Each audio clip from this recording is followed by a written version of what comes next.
Good morning. This is Tim Selden. I'm president of the Montessori Foundation, and I'm here today with my colleagues Lorna McGrath from the Montessori Foundation. She is also the associate head of our lab school in Sarasota, Florida, the Newgate School, and a Montessori teacher trainer. And my other colleague, Kathy Leach, who is the headmistress of the Renaissance Montessori School in Fort Myers, Florida. Kathy is also a Montessori consultant, as is Lorna and I, and a Montessori teacher educator.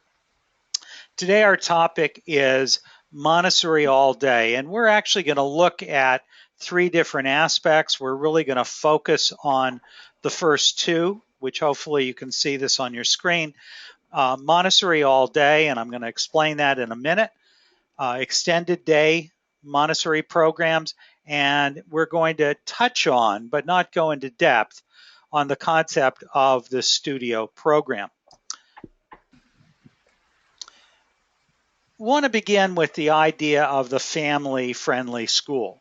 Kathy and Lorna, please chirp in, but I'll begin by saying a family-friendly school is a school that is cognizant of the fact that today's parents are often in real need of support.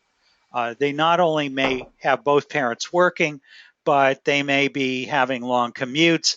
They may get there late. They may feel very, very guilty about the fact that they have young children and they're not able to be there with them. And quite often we resent the fact that these parents are not being better parents, that they're leaving their kids with us until 5 o'clock, 6 o'clock at night, and they may even be showing up late. We're not trying to suggest that your school needs to provide 24-hour care or that you even have to offer after-school programs. We're just suggesting that in general, best practice for Montessori, because we are so oriented to the early childhood years, the infant, toddler, and early childhood, as well as hopefully elementary and secondary, is we recognize that we need to be very sensitive to the way parents are living their lives these days. We need to be non-judgmental, and as best as we can, we want to provide them with not only a high-quality Montessori experience in the morning, we want to provide them with high-quality programs throughout the entire day. Family-friendly schools are very supportive of families. Kathy, Lorna, anything you want to jump in on that? I think you've done a good job covering that topic. We're going to go into more detail in a few minutes. So there you go. Thanks. So Montessori All Day, the first of the three areas. Lorna, you want to talk about this one? Right. Montessori All Day, what we mean by that particular phrase, as we define it, is children that remain in the Montessori program for the full school day, meaning that they would remain from, let's say, 9 o'clock in the morning until 3 o'clock in the afternoon. Many programs don't provide that option for 3- and 4-year-olds. They have them do a half-day program, but we feel that they can get the most out of the program by offering a full-day Montessori program, all-day Montessori program. Preferably in the same classroom, as the slide says, or in an adjacent space to nap, and then the children rejoin that space after they've rested, so that those young 3s and 4s still get the benefit of an afternoon work cycle and can do a lot more in the program. Exactly, and not a daycare setting with an untrained staff and a bunch of toys in the afternoon, really contradicting everything we're trying to accomplish with these same children in the morning. The idea is consistency. Right. So again, not a separate program that is not Montessori aligned. And we use the term Montessori aligned to respect the fact that not all Montessori classrooms are able to staff with overlapping Montessori teachers from the beginning of the morning at 7 o'clock, 7:30 or 8 until the last child goes home. You may have assistance of some sort.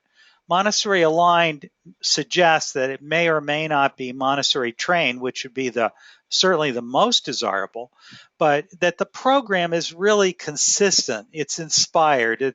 It's aligned with the way we treat children and the way we organize environments and choose what goes in there for the children to work with, even if you're not having the children do full-scale Montessori activities at 5 o'clock at night. There's more to Montessori than just the Nienhuis apparatus. And that the children's, the expectations that the children have throughout the day remain consistent. Their routines, their rituals, all of that would not change just because there might be a non-Montessori trained person in the classroom. So the children's experience would feel seamless throughout their day. Yep. So the idea again is the staff, if they're not Montessori trained, that they are well versed in how we work with children in Montessori. And that, I think, is really the key, is having people that aren't contradicting every value you've got, rough with the children, saying things, using punishments or rewards or feeding them lots of candy or whatever it is that you see as being inconsistent with the values of your school. We're suggesting that ideally everything is consistent throughout the day. And I think when we talk about the extended day, whoops, there we are. We're also going to be thinking through, what kinds of activities would the children be doing in those after-school hours beyond 3 o'clock in the afternoon, and how those can be very much aligned with practical life and nature studies and gardening and food preparation, those kinds of things. And of course, that can include older children too, although we have another model that we suggest for that we'll talk about in a minute. Tim, this might be, once we talk about extended day, that might be a good time for us to have that slideshow that you created. Sure. To show some of the activities that we'll be talking about. There you go. Here's the slide that talks about the studio model.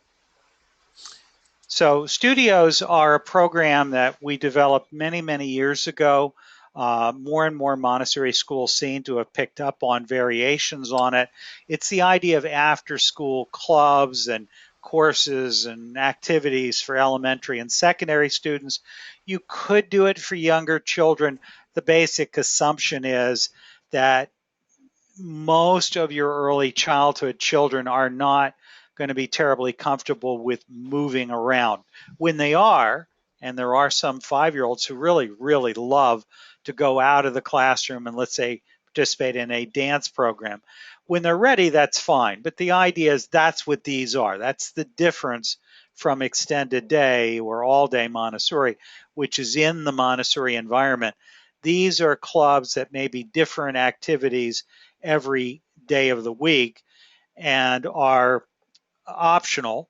And I should also tell you, we're not thinking simply about things where children come in at the end of the day and they pay money to attend some class. You can do that too. We're actually going to be suggesting, when we go into deeper investigation of the studio model, that you build it into tuition and have lots and lots of enrichment for any student that wishes to stay until, let's call it 4:30, 5 o'clock, not for childcare, but to enrich your basic elementary and secondary program to make your school more appealing. So we're gonna stop this part of the slideshow now. I see that there's a question before I start the big one. I'm just going to see what's been asked. It says our speaker test worked here, but we cannot receive sound on our end. I am so sorry. That's Della McDaniel. Della, we will be posting the recording of this session, so hopefully it will work for you then. I am so sorry. In the meantime, we're about to begin a short slideshow just to give you a visual of what kinds of things we suggest are part of an extended program. This recording will have elementary as well as early childhood.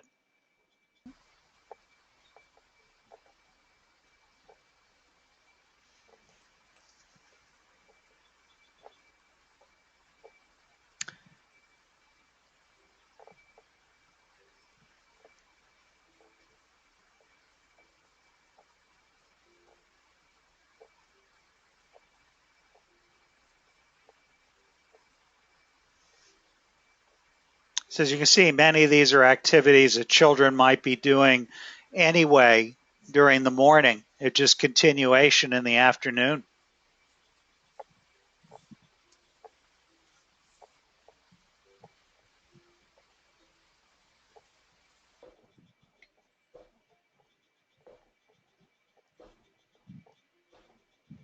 And depending on the climate you're in, the more outdoor activities, sometimes we're limited during our school day on how much time we can spend outdoors. And this is a great opportunity to extend that and do nature studies and gardening, and you see woodworking and other opportunities. And these are the kinds of things that an administrator or a lead teacher, if you have teachers in your school that are teacher trainers as well, they can help this extended day person learn these kinds of activities and lessons without them having to know the full curriculum, that we would have during the morning and afternoon sessions. Mm-hmm.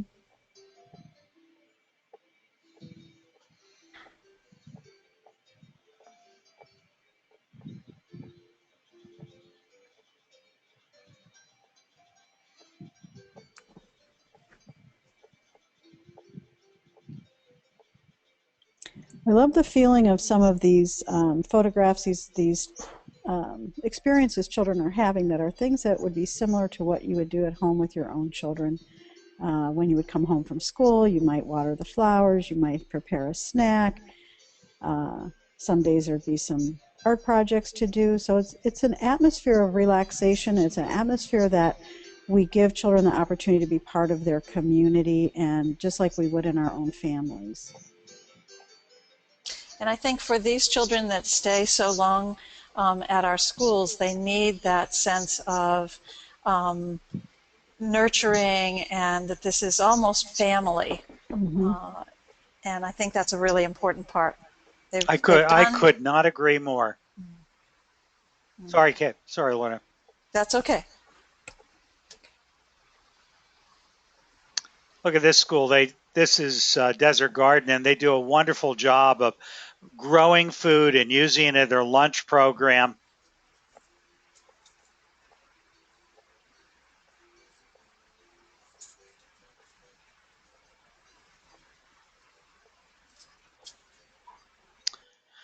These shots are taken at so many wonderful schools that we've worked with over the years.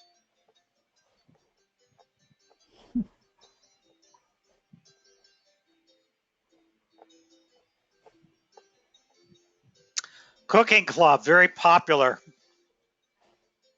Yes. And as they get older, it becomes even more popular because they love to eat. Well, all children love to eat, but when they become pre-adolescents and adolescents, man, they are into it.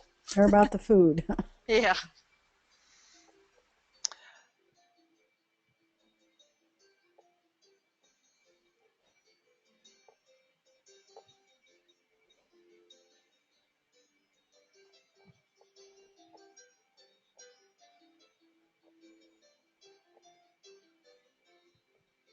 Well, the opportunity to care for the plants and animals that we've been seeing, the sweeping, the caring for their community. Just another opportunity for them to feel like they belong to a community, that they're responsible for that, and that they really, it matters, that their work matters.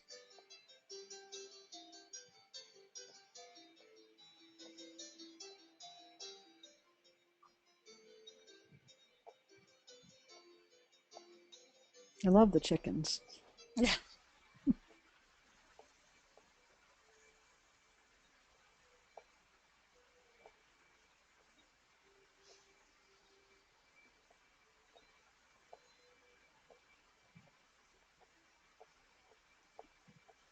We don't see too many winter pictures here, but I imagine if you live in one of those climates, some snow shoveling and snowman building and opportunities such as that, to still be outside and be in nature is still important. Absolutely. So hopefully that was useful. Let me just see if we have any other questions. Feel free, if you wish, ask a question. I see, now Someone says, I lost my picture, how to recover. I'll tell this person you may need to log out and back in. I don't know how one would lose the picture, but it They might does have happen. minimized their screen. Ah, yes, that could be. You may have minimized the window because you're seeing this probably on a web browser. So depending what kind of computer you're on, if the image was on a web browser, then you could have by accident flipped to another. Yep. Thank you. I see Leon is back in business. So I'm going to go back to the slideshow, and we'll get going on that. I'm not sure as the slideshow with the music was going, whether or not you could hear the things that Kathy and I were and Lorna were saying. It's possible that the music was too loud. We didn't have the ability to control the sound level on that, unfortunately. So as we get better and better at it, we're figuring out what works and doesn't work. But hopefully you will be able to hear it. We were making comments on the side about different things. For whatever it's worth, what we were attempting to do with the slides was just to give you a reminder of the kinds of things that we see in these programs in all kinds of schools, large and small. The idea of taking those children, of having their experience be Montessori all day long. Many of you know that I went to the Barry School from when I started in the toddler program until I graduated in 1963. And I was one of those latchkey kids. I showed up there very early in the morning. I typically was the last child out at night.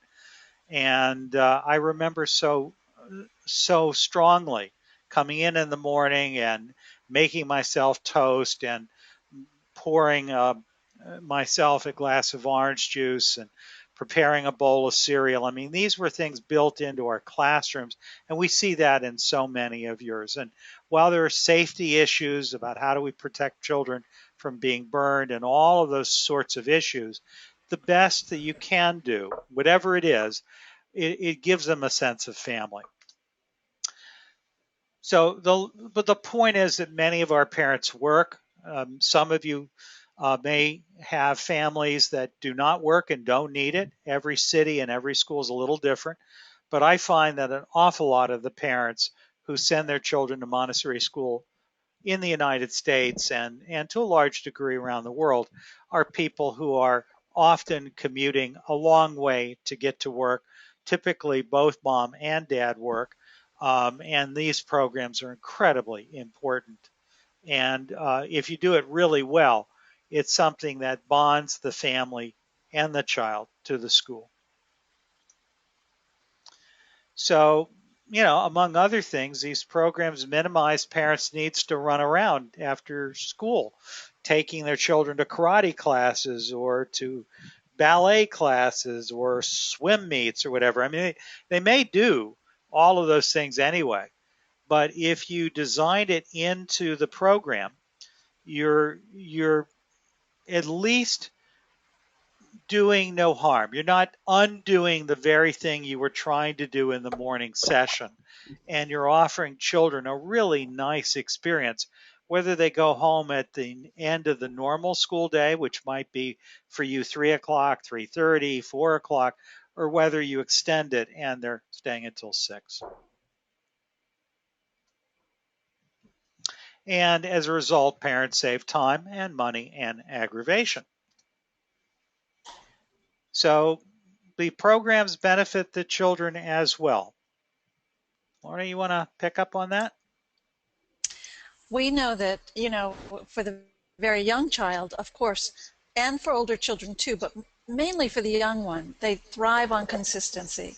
They love knowing that things are going to happen the same way, the same time, even if they can't tell time. They almost organically know what's supposed to happen at what time.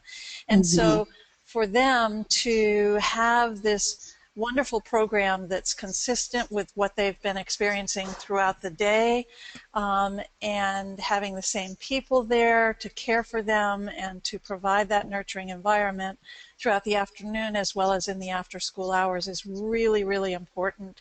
And they benefit so much from having that sense of security that consistency gives. So much of what we do with children has to do with building trusting relationships. And so the idea of having some consistency with the people that they're working with throughout the day, the people who are responding to their needs, who really know them. They know if they're, did they have a good morning or not? Did they eat their lunch or not? Those kinds of things matter in a relationship. And the other thing is that, when the staff is consistent throughout the day, and I don't mean it has to be the exact same person all day, but people that they are in relationship with and they know well that, if there's one way of serving snack in the morning, that the same way is in the afternoon, that children don't have to learn new routines and rituals just because it's after 3 o'clock. So I think that consistency thing is very widespread and has a lot to do with children's trust. Absolutely. There you go. So obviously, these programs are designed to enrich children's experience without interrupting the work cycle. There's two parts to the issues that this slide mentions. One is the importance of the uninterrupted work cycle. The second is the idea of how are you enriching?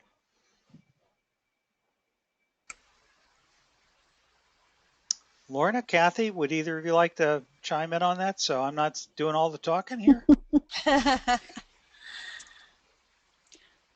I think the enrichment, it's hard as Montessori teachers, and I was in the classroom for many, many years, it's hard to provide children with everything that you think they need within the time frame, even so much as, the outdoor time that I mentioned earlier.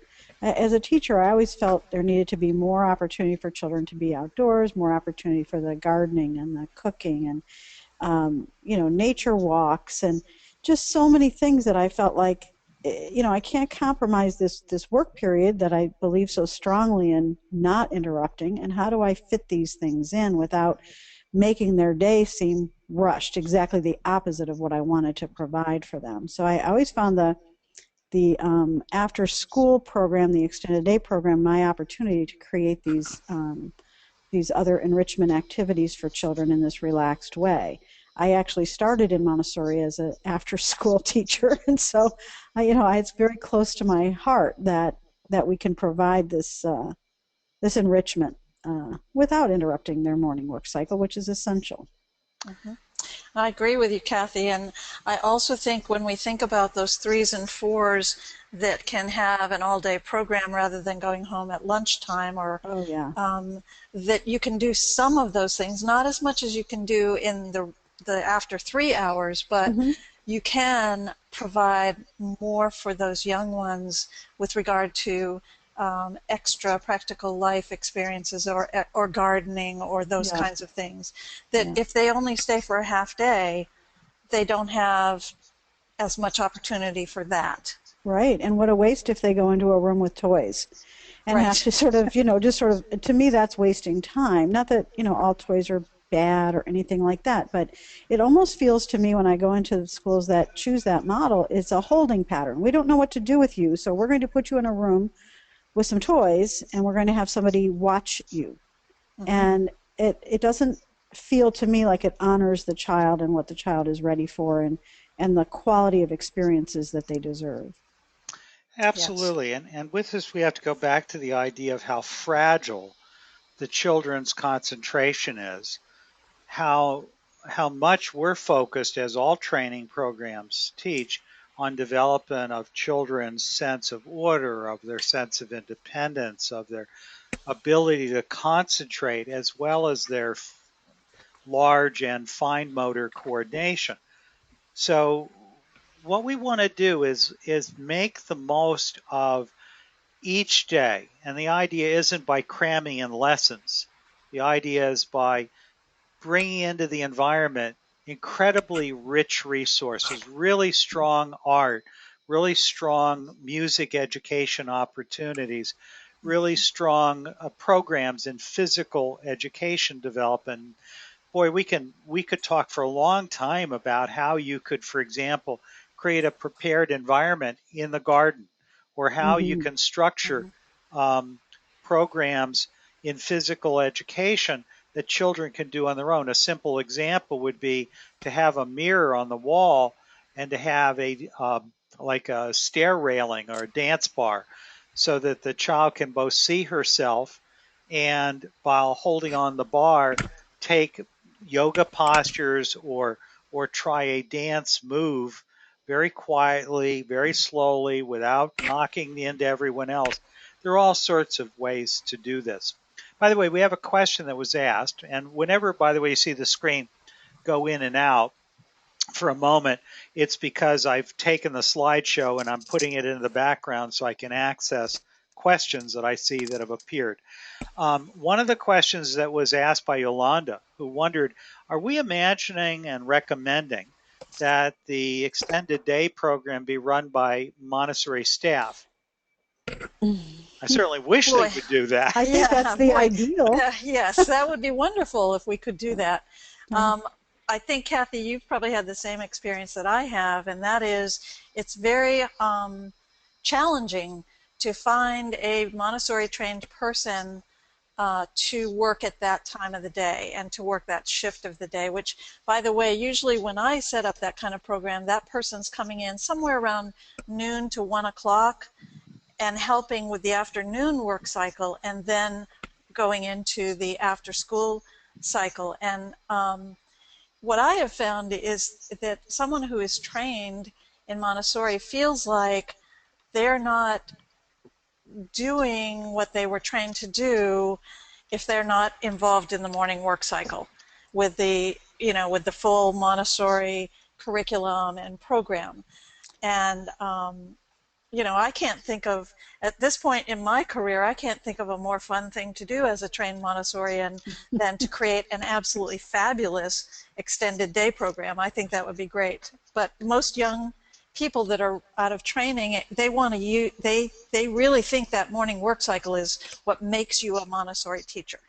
Maybe we should consider changing our training model to Maybe. help. I mean, this, I know this is not our topic, but when we when we have Montessori teachers come out that believe that a certain part of a child's day is more or less valuable based on what the adult is providing, that's something as Montessorians that we all need to look at, because that is not the way the children see it. As long as they're awake, they have the opportunity to engage in meaningful activities with adults who are trusting and caring. So it's a missing link, and I agree, Lorna, that I've had a lot of challenge. I've always had an all-day Montessori program to a certain extent. How much of that has been run by Montessori certified individuals? Very rarely. Right. And so I have made an effort to make sure that anyone who is doing that program is involved in our community, is engaged, and I know we're going to talk a little bit about that later with staffing. But the idea is that these people get the support that they need so that the children's experience is excellent, exemplary. That's our goal. So it won't always be with a Montessori certified person. And it doesn't take Montessori certification to garden and cook with children. It doesn't take Montessori certification to learn the essential elements of a lesson, how to prepare an environment, how to make your outdoor environment an extension of your classroom. It just takes some investment in these assistants or teachers, if you will, who will be working with the children. And the investment is well worth the effort. I totally agree. By the way, Totally. again, every time you see me, the screen go in and out, it's because I can see that there's more questions have come in. We've got quite a few that have shown up so far. Yolanda, first off, I hope we've answered your question. If not, please text in and we'll be happy to elaborate. I see a question coming in from Devora, who's asking, are these enrichment activities formally added to the students' programs and goals with program monitoring? And she goes on in a second message to say, we want to formally track the students' application of skills in the activities. Mm-hmm. I'm not sure if Devora is thinking of early childhood or whether she's thinking of elementary, but I'm not sure that a lot of these things are the sort of things you have to track. You certainly could. There's a whole conversation and webinar we could have on what we call the 3 streams of Montessori, where there's the things that we really, really care about, and we know darn well we're going to teach the lesson, and we're going to do our darndest to facilitate children mastering the skill, and we do follow the child. You can lead a horse to water, but you can't saddle a duck, as Paul Epstein would say. You can't make him learn it. So when they're ready, they'll learn it, but we certainly pay attention. But I'm not sure that I would be myself an advocate of really nagging at all these enrichment things we do. I mean, some of them might be important, but much of it we do just because they're good for kids. Right. Lorna, Right. what And do you, I would also say that because of what Kathy and I just talked about, there's not always a Montessori trained person. Um, and unfortunately, sometimes we don't pay the same kind of pay that we would for a Montessori trained person. I think you have to be kind of careful about what is your expectation for that person in their job. Are they supposed to be able to record observations and record lessons and things like that, or are we really wanting them to provide a really great program for children and not be distracted by having to record observations and things like that? yeah. I see a third email from Devore about this. She talks about project-based learning. And again, she's imagining individualized project-based learning. I'm not sure at early childhood you see a lot of project-based learning at all. The class could have a project like preparing a class, or there could be a unit of study like a unit on France. I wrote about this in my book, Celebrations of Life and World in the Palm of Her Hands. But most of Montessori is based on the idea of freely chosen work that is done by an individual or by a couple of kids who voluntarily come together and want to work together. Mm-hmm. Yeah, more natural, like the family style. We're talking about things that you would do after school with your own children in your own home if you had the opportunity. And I think that, it's the piece that I think is really essential is the communication piece between all the adults who work with the children. So Right. whether there's a system in place that they have regular verbal communication, whether they keep a notebook at the end of the day that they leave for the morning teacher so that she knows if anything happened that afternoon that she would need to be aware of. Particularly if something was said to a parent or a parent asked for something, that there's, a good communication system, I think, is going to be very important. If a child, had a wonderful cooking experience and they had really been struggling with some fine motor and they were able to peel a carrot, I would love to share that with, as an after school teacher, I would love to share that experience with the morning teacher. So I would make a note. And it can be a simple system, but some way to share the successes of the afternoon and also any struggles so that they, again, know the children better. But it's not so much a matter of, did they meet a standard in that sense. Right. Yeah, I would say that the way Montessori educators normally think about things is not holding kids accountable to standards. Although we do know there are standards out there or expectations. It's that they attain those standards when they're ready. It doesn't mean Mm-hmm. that we just wait for them to magically appear, but again, you sow seeds and you see when they germinate.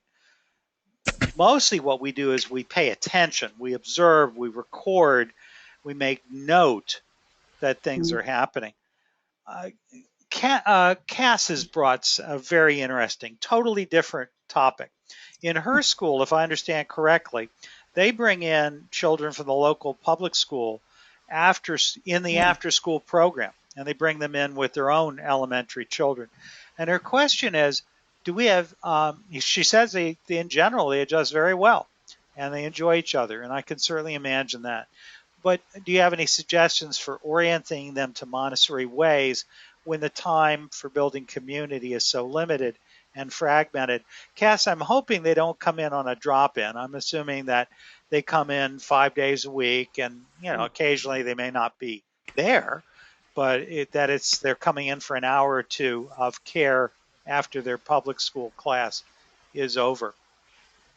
Lorna, Kathy, anything you want to add in there on how I think she that can you would learn? have to start. My sense, I've never done that, so I don't have personal experience, but my sense would be that, if we're talking public school children, we're talking generally elementary children, and that we would do some orientation work with them and some collaborative team building, community building type activities so that the children started understanding the culture with which we're inviting them into. This is Montessori has a very clear culture, and each school might be, have its own personality, but we have some very clear expectations, grace and courtesies, and conflict resolution, basic things that our children take for granted, and to tell you the truth, we take for granted until you go out into the real world and see how children behave. So I do think it's a service to both groups of children to actually put in place an orientation, a class meetings, if you will, or some way to establish that culture so that children feel confident and not out of place. Right. And I would agree with that, certainly. And I think we're really talking about elementary age children. Maybe she's also speaking about kindergarten as well, because they're considered school age. And Sure. that would be a process that I think, Kathy, you really addressed there. The way that our studio programs are set up for elementary is very different than our extended day for early childhood, in that there are different instructors every day. There are different kinds of activities. Some of them are physical education, some are clubs, some are different things. And so I think that those children, our children, of course, are all still part of a community, even though they're going to different instructors and different kinds of activities every day. If we brought in children from outside of Newgate, I don't know that they would ever have a real sense of community with us if they were in our studio program, because they would be going to different things every single day. Not even with, some of our studios are not even staffed by Newgate staff. They're staffed by people that we found from outside that have a special skill, like a soccer coach who doesn't necessarily work for Newgate, might do a soccer studio, or a chess coach would come in. So I think that would be a real challenge for us to create what you were talking about, Kathy, with the community. Yeah. On the other hand, we would like the respect and the conflict resolution and all of those kinds of things. So I would have to really give that some real thought.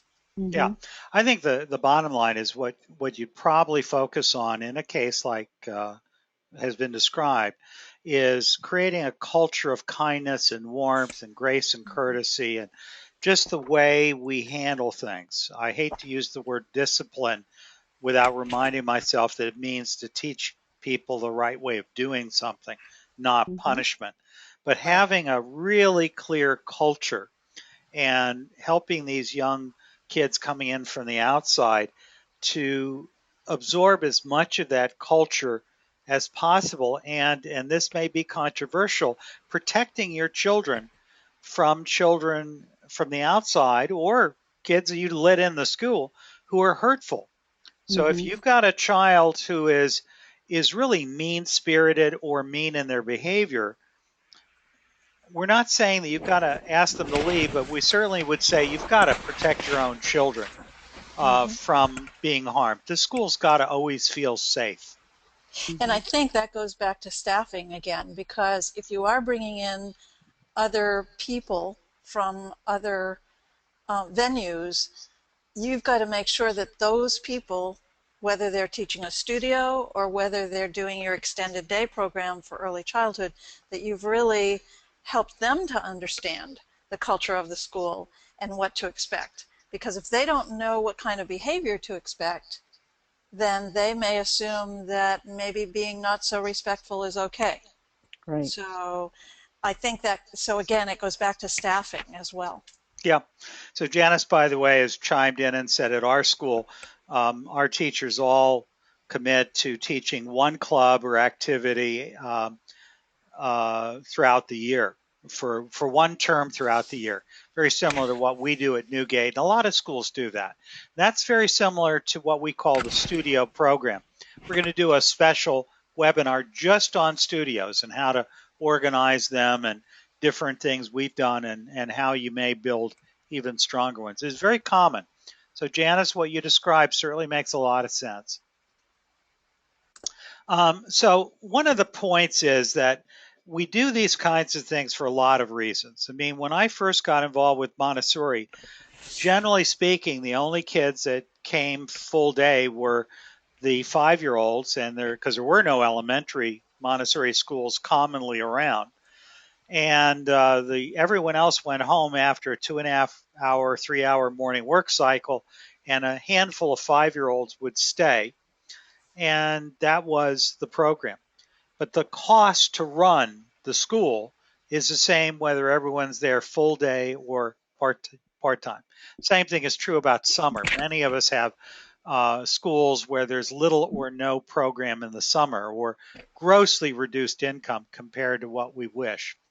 So we think it makes a lot of sense for a lot of reasons, including supporting working parents if you've got that kind of demand, to provide longer hours, care during breaks. I mean, for example, here at the lab school, Newgate, we have holiday care where kids that are enrolled in our what we call extended day program not only get care until the very end of the school day, which for us is 5:45 is the very end of the official extended day, but also during breaks. And some schools up at Barry, up in Washington, I used to even for a number of years run Saturday school to generate income and meet parents' needs. It's very hard to get staff to do this.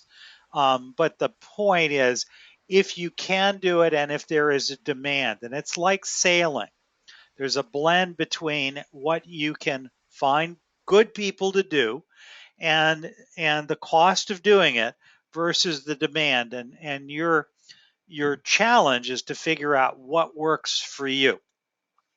Our main emphasis is to come up with a win-win, a win for your school. You want better programs, you want greater appeal to parents, you want parents to be in love with you. That's our fundamental goal in all of this.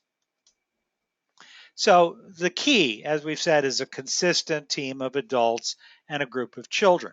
And so with that same team is working hopefully within the same environment every day, all day long. That's the ideal. It's a children's house. And by the way, at elementary and secondary, usually their concept of their environment, the prepared environment, tends to move from the classroom and the garden to the entire school. And as they get older, it's the whole community that you live in. So as they get older, we engineer the program to meet the changing personality and needs of the child. But the idea is consistency of staff, consistency of environment. We're not putting them in a chaotic childcare program in the afternoon or even a well-run childcare program in the afternoon. The goal is think it through, have it really be Montessori aligned.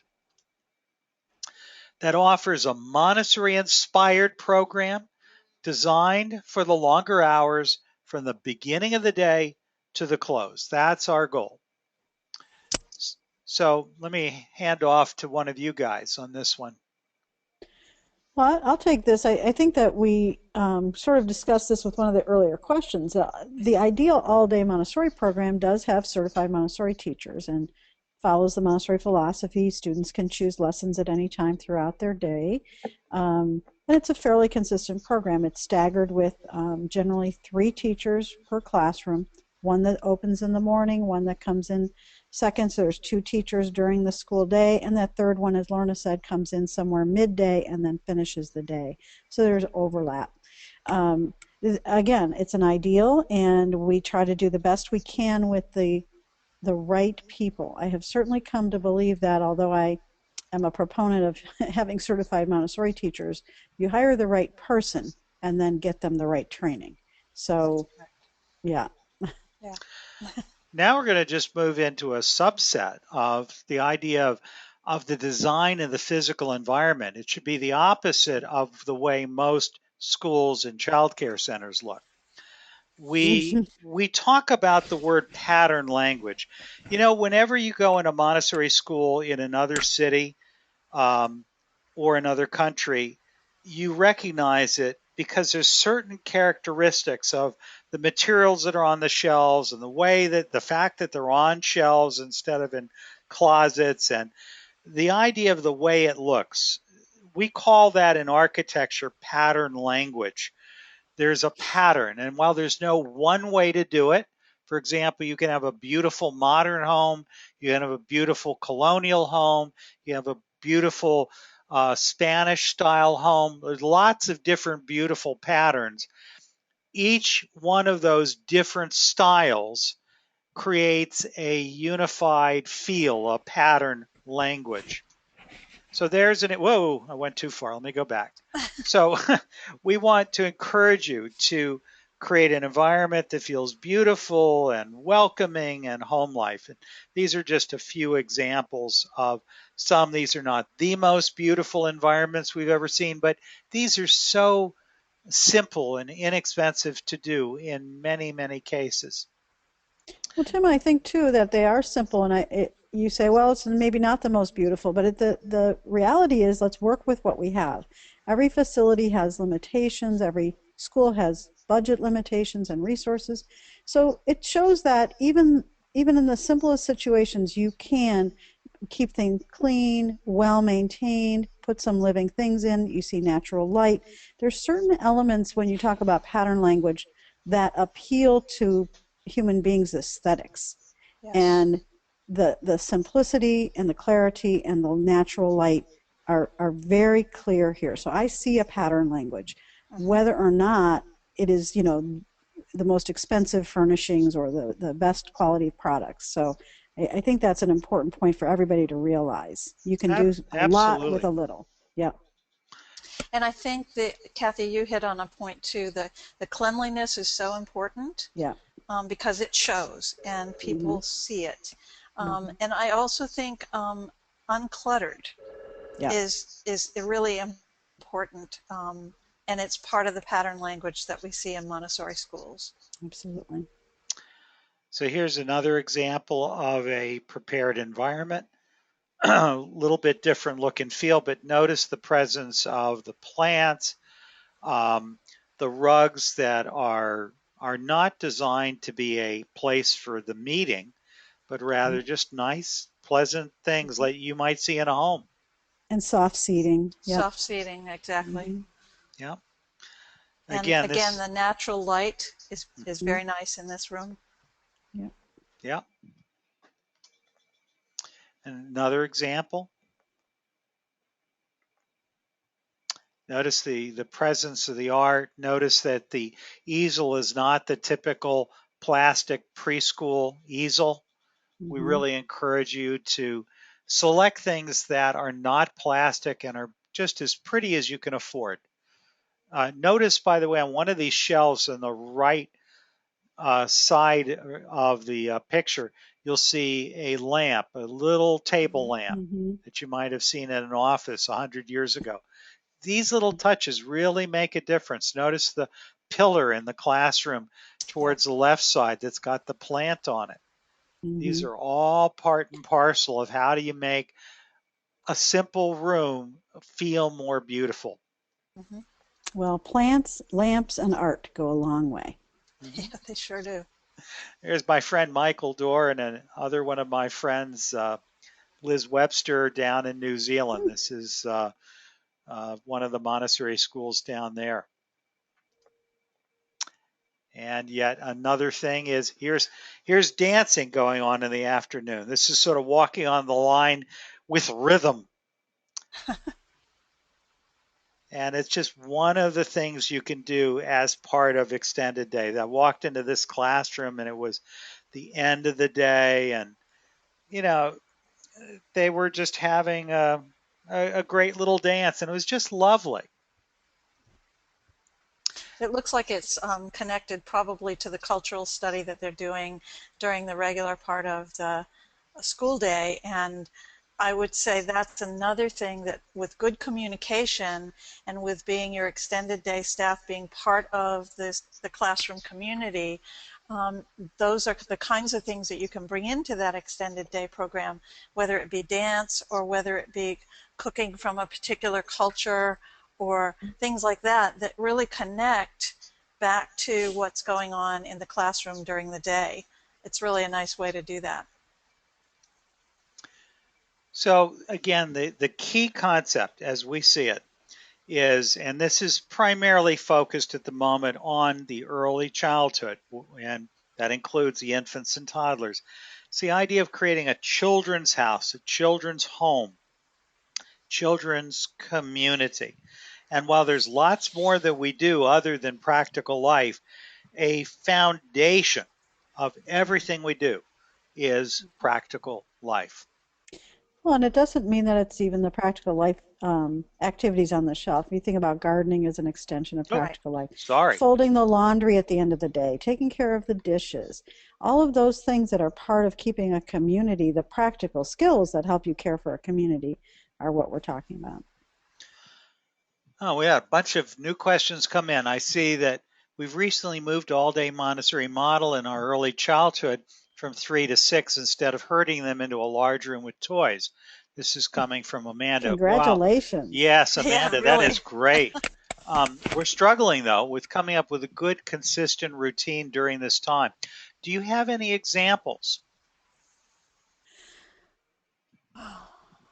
Well, examples of a routine is she looking for of how to Yeah. structure the day? I'll say one thing: if you actually have an authentic all-day program where you have certified teachers, or if you have somebody who's an experienced and well-trained assistant in the afternoon who knows the program, you really can have a very relaxed day. And that's the thing that I see with the routines is instead of trying to fit everything in, it's almost like you have this a leisurely flow to the day in an all-day program. You don't have to get everything in at the same time. And I think that's part of it. And allowing the children to do the work of the community as an integrated part of the day. So, like I said, folding laundry or doing dishes or going out and tending the garden or watering the flowers out front, those things become a natural woven part of the day rather than um, let's just dump it into an after school activity. So there are some models out there. I don't have anything written up right now, but I know of several models that, Selma Perry with Mecca Seaton has a little brochure on All Day Montessori that is exceptionally helpful if you have the luxury of time. Mm-hmm. That's right. And we've had many articles about this in our magazine, Tomorrow's Child. Mm-hmm. And in our courses on Montessori school leadership, we have lots of written stuff that we put into those courses that are built in. But I think the point really is that it's not like you have a scheduled routine. I mean, that's typically written up for the local regulation authorities who demand to know what your schedule is. But the schedule has got to be very fluid. It depends on the weather. It depends on what the children are interested in. It depends on your Right. facilities. But for example, playground. I mean, it would be quite common to include in a 3 to 6 program some time where the children might go outside and just have free play. Mm-hmm. And one of the issues there is you just want to make sure you're teaching grace and courtesy and you're not just sitting there on a bench texting your own family. It's wondering when are you getting home as the person in charge. That you're focused on the children, not only for their safety, which of course is the essential issue, but also the idea of engaging with the children, of being present, of interacting with them. All of this is about development of relationship. There's so many activities that can be done outside, from having balls that you teach them to catch. Some people do this with bean bags or other soft balls that are just the right size for their hands, teaching them to throw balls underhanded into a basket. I've seen children going around with those little wheelbarrows and they fill them up with either little lightweight sandbags or those gallon water jugs that Mm-hmm. have caps on them, and that creates a weight. And now it's harder to work the wheelbarrow or games. I mean, of course, the famous use of the parachute, getting Mm-hmm. all the children around and doing parachute activities. All of those are wonderful things to do. What you don't want is to just have kids outside saying really mean things to each other. I remember at one school listening to a child who's 4 saying to a child who's 3, I hate you, and my father's coming to your house tonight and he's going to kill your dog. And most of Yikes. us have sooner or later heard a child saying, you're not my friend anymore. I don't like you. You can't come to my birthday party. And of course, that's not really what they mean. What they're trying to say is they're upset. You hurt my feelings. I'm angry with you.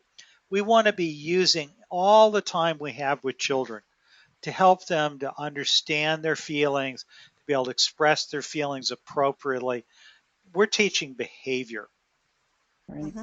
That's And you do correct. that through relationship, Right. and that takes time. Yep. Mm-hmm. Yeah.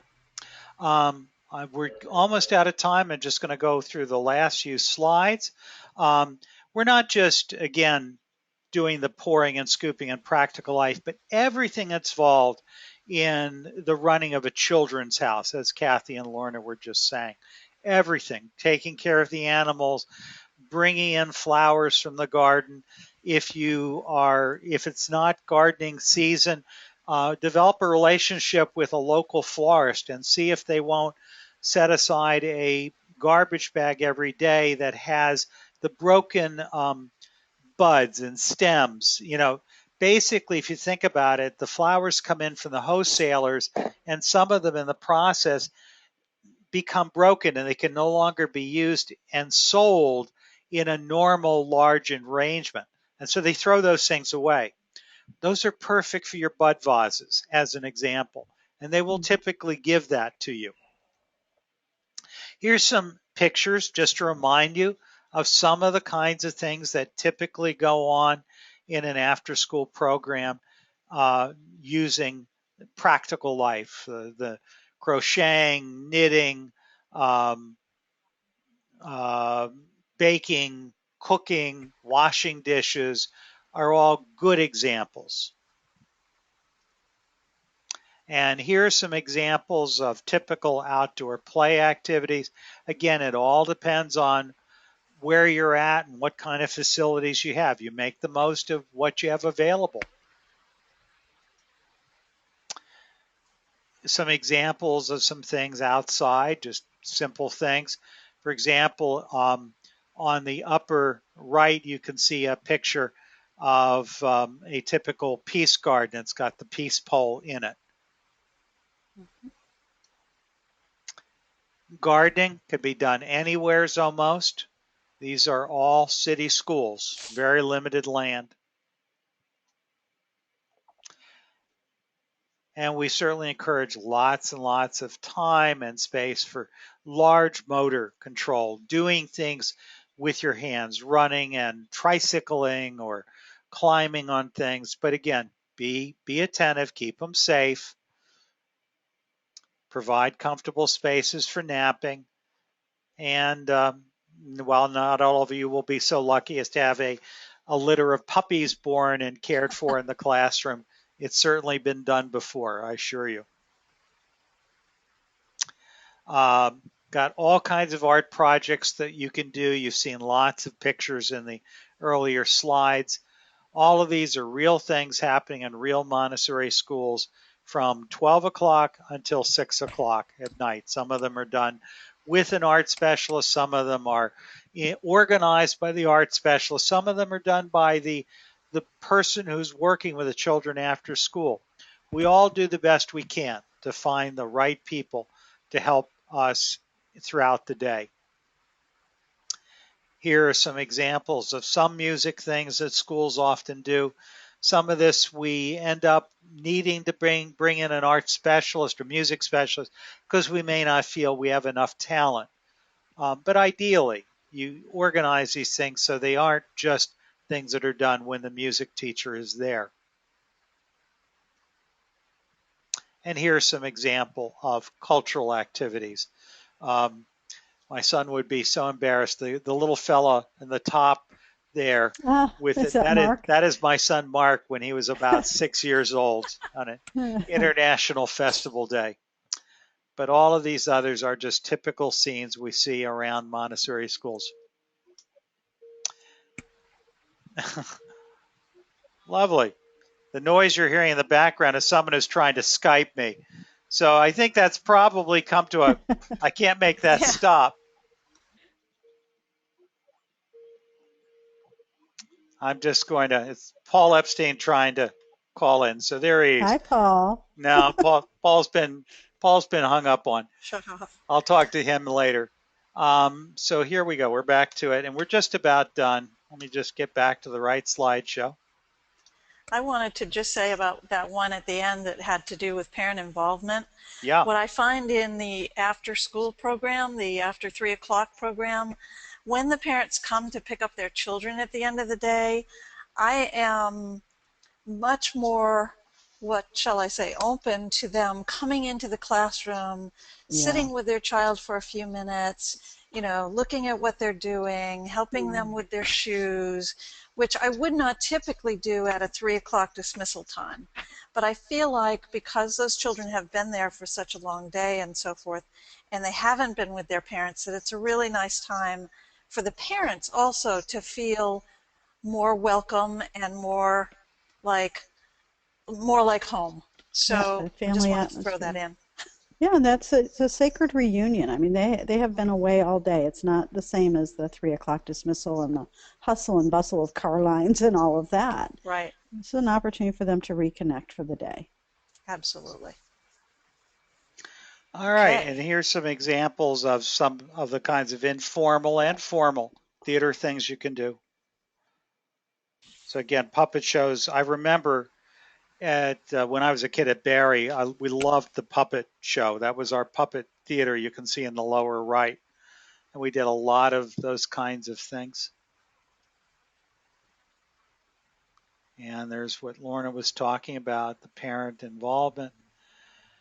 So the point of all of this is the end of the day should feel as calm and pleasant as the beginning of the morning. For all of you who are describing the way you're doing it, almost everyone is right on target. You're describing really nice programs. That's the way it ought to be. We certainly encourage you to figure out the best ways you can do it. So we've talked about staffing.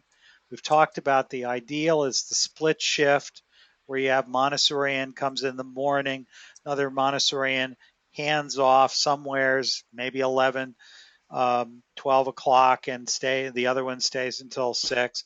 And then there's typically somebody else in the classroom throughout the normal school day.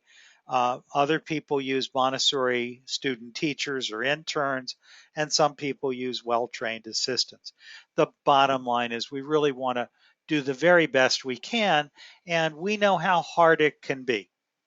When somebody has to leave you for whatever reason, or you have enough demand, you have to open up a new group, it's not easy to find the right person to work in these programs, especially until 5 o'clock, 5:30, 6 o'clock, or even later at night. We understand that all too well. But any extended staff that you have, you need to make sure they are really woven in to your school's community. Give them training, make sure they feel that they are honored and they are part of everything. Do the best you can to help them understand what your school's really all about. They're not going to know as much as your normal staff, but you want to not have them feel like um, essentially second class citizens because that'll lead to poor morale. It will lead to high turnover and it certainly will not help you create the strongest program you can. And we again know how difficult this can be. I think we're almost done. Kathy, Lorna, anything else that you want to throw in here? Oh, I haven't talked about this, structuring tuition, but go ahead. Oh, that's a pretty big one. The It, It tuition is. one. It is, and it is after 11. well, Um, we're recording, so anyone who wants to can listen to this I later, see. and they usually do. Okay. Okay, So structuring tuition. Lorna, you do this a lot. Do you want to talk about it? sure. Uh, some schools do a separate fee for extended day. We at Newgate don't. We actually include the after school program in the total cost of tuition. So we have some students that are on uh, what we would call the full day Montessori tuition, and some students that are on full day plus after school care tuition. We do have a half day program for toddlers and for 3-year-olds if the parents want to choose that. So that's a tuition, half day. Full day, what we consider full day, is 9 in the morning till 3 in the afternoon. And then for extended day or for aftercare for our elementary students, we have one whole tuition that they pay extra for that extended part of the care. That sounds about right. So again, in general, we suggest that your half-day tuition be very close to the cost of full Right. day because it costs you the same to operate the school. So we certainly recommend against split shift, an afternoon crew of kids coming in. We understand that some schools do it. It's not the best thing to do for the child or for your Montessori program. And our basic assumption is we're all running a business, whether we're for profit or not, but we are all also Montessori educators. And our goal is to do the right thing for the children and to run the very best programs that we possibly can. And that's why we try to figure out what does it cost to do this thing right? How are we going to structure it? We certainly don't want to do it by the hour. I don't know how you'd ever staff adequately for it. And we want to get the best people and the best programs we can create. And so there we are. We're at the end. Kathy, Lorna, anything you want to share as we close?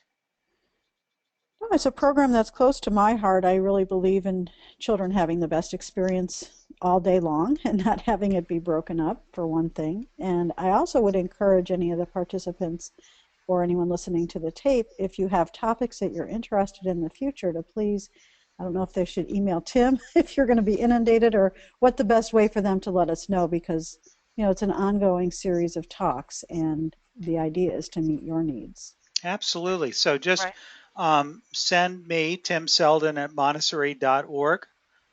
Any questions? All of you, I think, know how to reach me, and I'll forward them on to Lorna or Kathy, and we're delighted to help in any way we can. So I'd say that we've done a good day's work. Everybody, I want to thank you so much for joining us. This is the weekly Montessori Foundation Global Classroom free webinar program. It's all part of the Montessori Foundation's work in training Montessori school leaders and in teacher education and school consulting. We are delighted to talk to you anytime. And remember, we have all sorts of courses that we offer for people that want to go into more depth. Every week we have a different topic. Next week, I think we're going to go into the studio program in greater depth and talk to you about how we structure that in our tradition, and you all may want to jump in and share with us in greater detail what you do at yours. So without any further ado, this is Tim Selden from the Montessori Foundation. Thank you very much for joining us, and we will talk to you next week.